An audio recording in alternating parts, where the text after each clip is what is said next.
Hello my friends and welcome to Grim Reactions. I'm Erik and today we're watching some Avatar, The Last Airbender, Season 3, Episode 7. So in the previous episode, Aang and Zuko got an info dump separately, but in essence they got the same story. They got the story of Sozin and Roku. On Zuko's part, he got the story told from the perspective of Sozin, and from Aang's part, he got it told from the perspective of Roku, of course, because he just went into the spirit realm and had a chat, so to speak. And it was interesting. It was really interesting. And I think the part I enjoyed the most about the whole thing was the very end.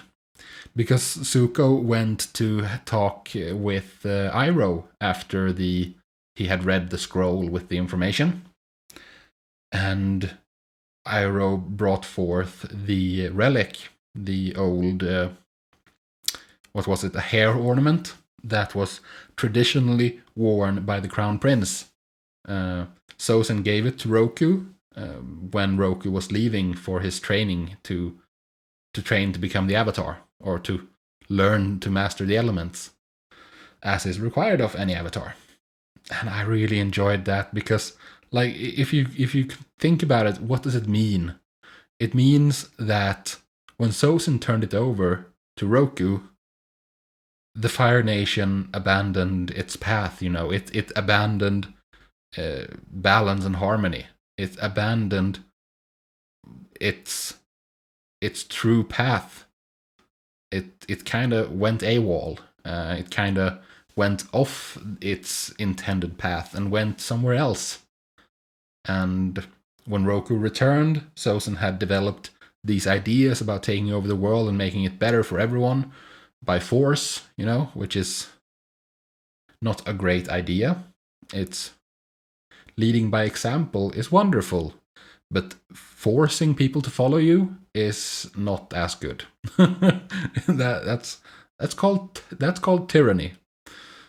And I love the fact that Zuko got it. It confirms what I've been saying forever. Well, not forever, but for quite a while. The fact that Zuko is the one who's supposed to lead the Fire Nation. He's supposed to take back control from his dad and guide the Fire Nation to a better tomorrow, to show them a better way, to show them the right way. So, like, it's finally been returned to Zuko. He is the rightful crown prince. He is the one who's gonna restore balance to the world, just like Aang. And like I've been saying since season 1, episode 12, The Storm, Aang and Zuko are two sides to the same coin, and that really means that maybe Zuko won't be the firebending teacher. I still think he will, because it's just so poetically wonderful and appropriate. But maybe it won't. Maybe Zuko's story will be parallel. But again, I don't see how that's doable, because, like, that means that the one to beat Sozin would be Zuko. You know? Because Zuko needs to take control back. And what does Aang do in that case? I mean, that Aang has to do that. So it feels like the only correct path for this to take is for Zuko to be the one to prepare Aang to fight Sozin. But anyways, great episode, and I'm so excited to get back into this. So let's do that, shall we? Chapter 7, The Runaway. That is a pretty badass statue. Hey Toph, what's going on? How could you do this to me? You brought this on yourself. I had no choice. What is going on here now? This is interesting.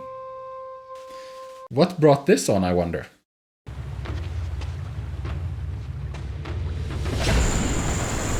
Hey, he's doing the thing! Oh, that's so wonderful. He's doing the Toph thing. He's feeling the vibrations. I love that. Visualize, then attack. Ooh, slick. What's the matter? Can't handle some dirt, Madam Fussy Britches?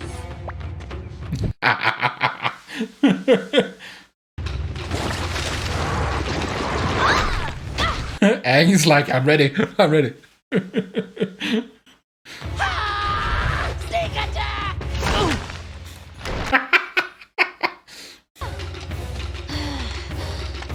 Guys, I thought we were supposed to be training me. Agreed.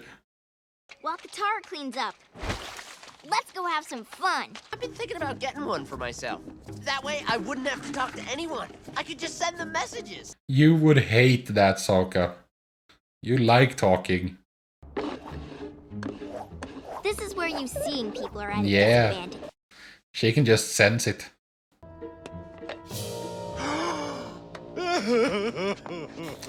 Oh, come on, dude. It's not that big of a deal. Oh, she's playing. Oh, you're being hustled, dude.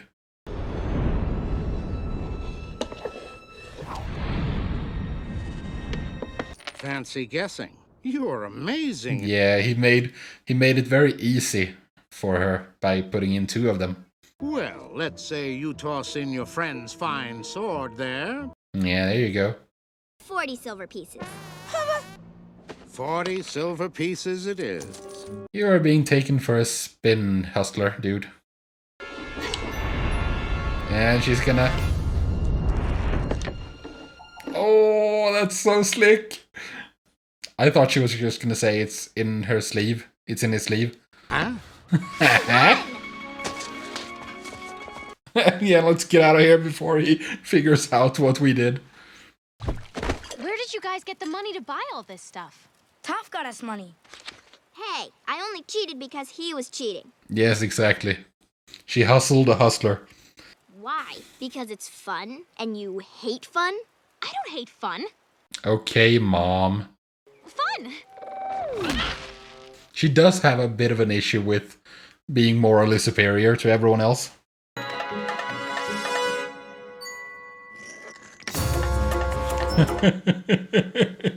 Oh, she's cheating so hard.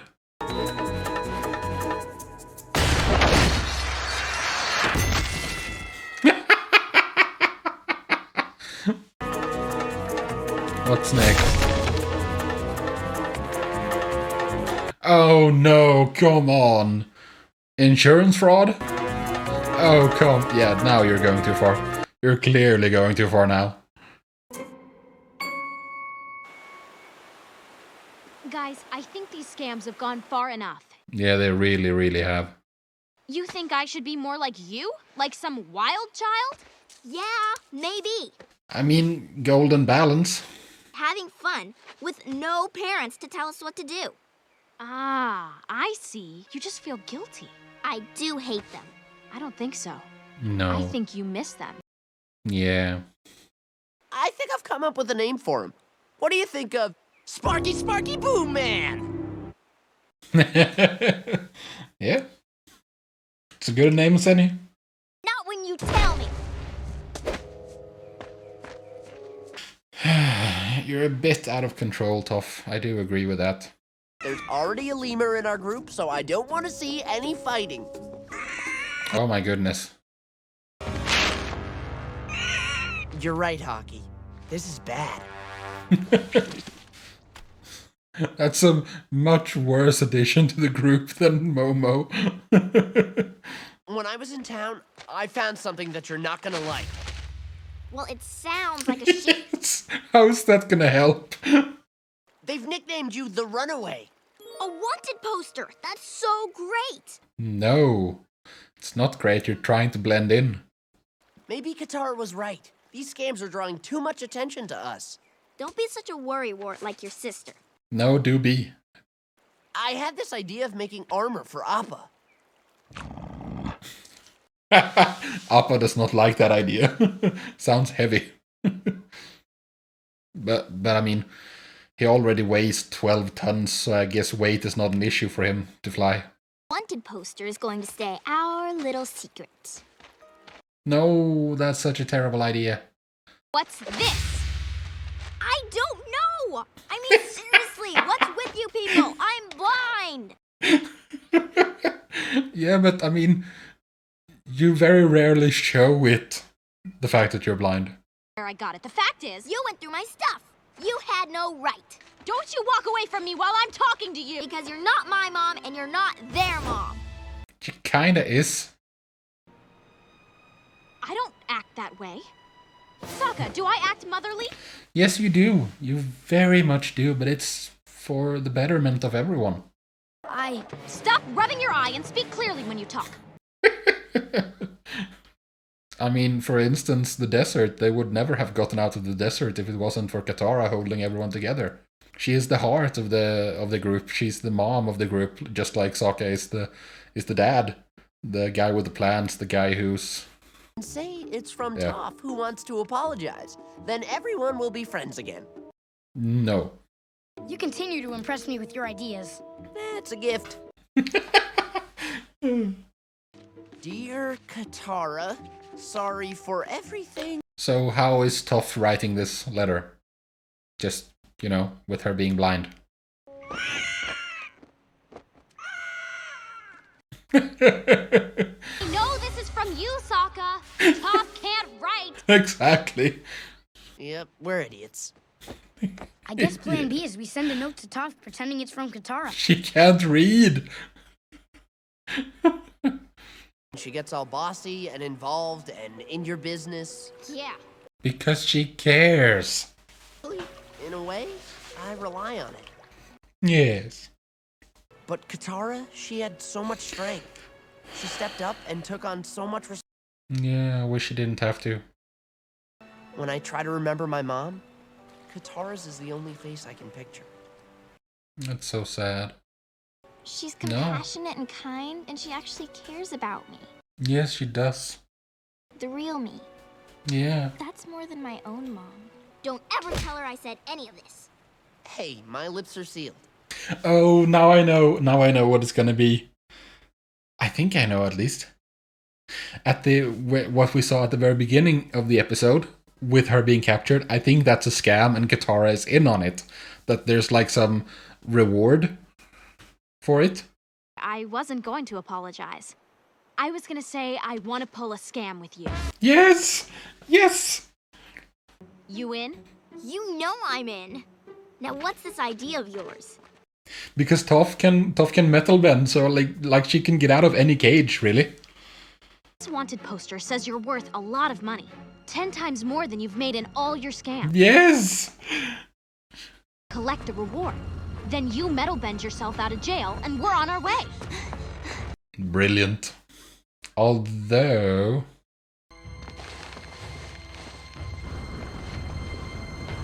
Unless it's like a jail of fire or something.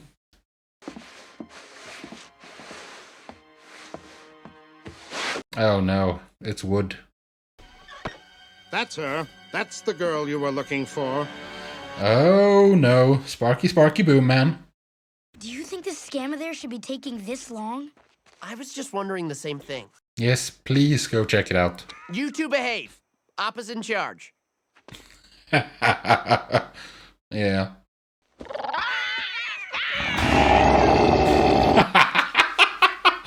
Yes, settle down, kids. It's a trap. Really? No kidding. Not for us, Katara. We're the bait. Oh. I wanted to show you that I can have fun too. Katara, Yes, but someone needs to be the responsible one. I was really mad when you said that because maybe it's true. Aww.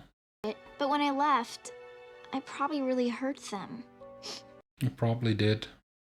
And what are you, like 10? Oh boy. Sparky Sparky Boom Man. It's Sparky Sparky Boom Man! You know, I'm starting to think that name doesn't quite fit. We need bendables. Hey, that's water. I mean, it's not water, but it's liquid. Katara? Are you okay? Yes. Just working up a sweat. Making my own water.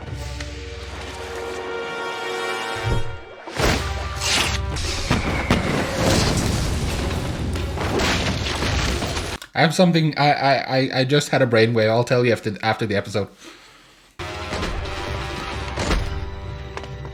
I like him. He's the strong silent type.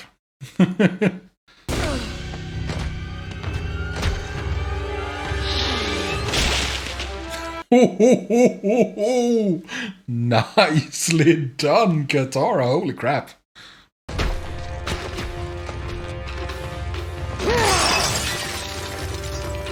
He made a noise.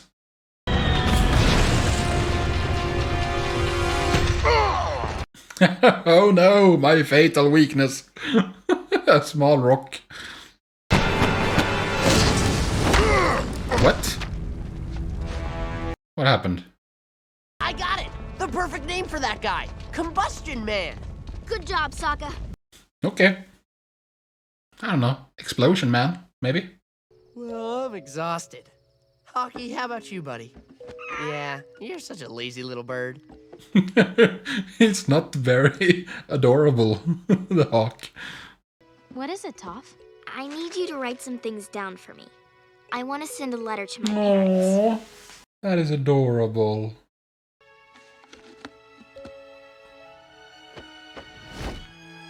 How does the hawk know where to go? Hey, where'd Hockey go? He went off working, dude. It's fine. So, that was episode 7, and I gotta say, I really enjoyed that episode. But then again, I enjoy every Avatar episode. They're all so good. The show is just blowing my mind on a consistent basis. It's always brilliant. But anyways, the thing I was thinking about. Katara used sweat. Can't she extract water from herself or from other people? Because, I mean, people are 70% water. There's also urine. I do wonder. Because, like, there's also water in wood. Moisture, like there's moisture in the air. If you could, like, distill the moisture in the air, you would always have access to water. If you could, like, use the water in your own body, then you would always have access. But that would not be good because you need the water in your body. You kind of very much need it. But like in a pinch, like it would be very useful. Like there's water everywhere. Especially like in a pinch like this, like distilling water from the air would be so useful because there's humidity. And I mean, that's liquid. It's just not very concentrated. But if you can just draw it out and concentrate it, then you'll be fine. Because we know that it's possible to do that because, like, I remember in the desert when Aang went up to airbend the cloud, or to waterbend the moisture out of the cloud that was in the sky to get some water. I mean, it was very little water, but I mean, we already know that waterbenders can control water in all its forms, like solid, liquid, and gas, which is kind of air, but, you know, details, whatever. But, so we know you can extract water from moisture in the air, and there's always moisture in the air. I hope Katara learns this at some point, because that would be really useful. Just like Aang has access to air everywhere, and firebenders have access to fire everywhere. And this way, then waterbenders could have access to water everywhere, and it would be brilliant. The only ones who are slightly limited would be earthbenders. But then again, trees are basically just carbon. I mean, that's what coal that we get is just fossilized trees. Or not trees per se, but fossilized plant matter. So, technically, trees are earth as well. I mean, it's just like either you go down the route and say that it's a science, and there's rules for it, and you can exploit those rules. Like, for instance, trees. Technically, trees are carbon primarily. And that's coal, which is technically Earth, like in this context. Because we saw the Earthbenders on the platform all the way back in season 1 use on the it seemed like an oil platform, but where they were building ships, they were using coal there to fight when Aang when they were being saved.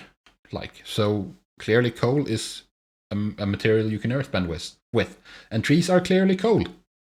So, you know, it's like, so either you go down that route, which it very much seems like we're doing, or you just say that it's magic.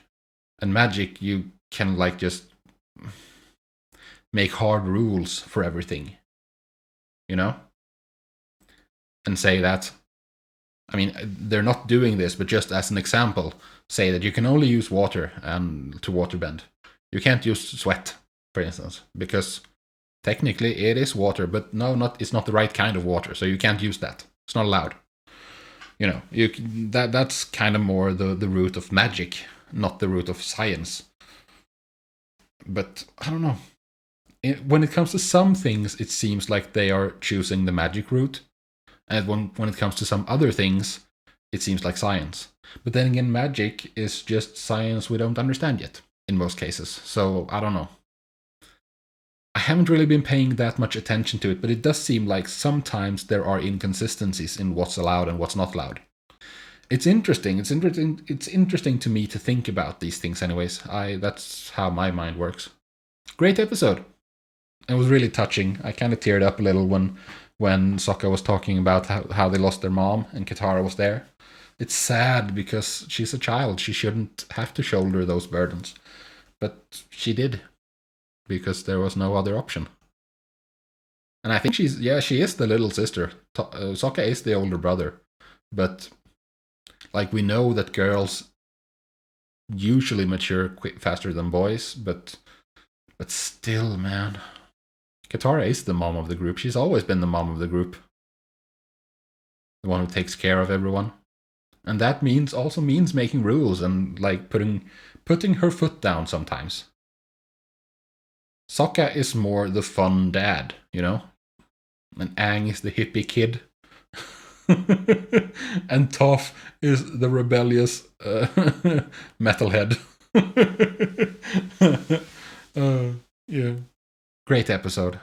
I could probably go on for quite a while, but I feel like I've talked quite a bit already, so let's wrap it up and call it a day, so to speak. If you're still here, I thank you very much for joining me. If you enjoyed the video, do leave a like, and I will see you in the next episode. Peace.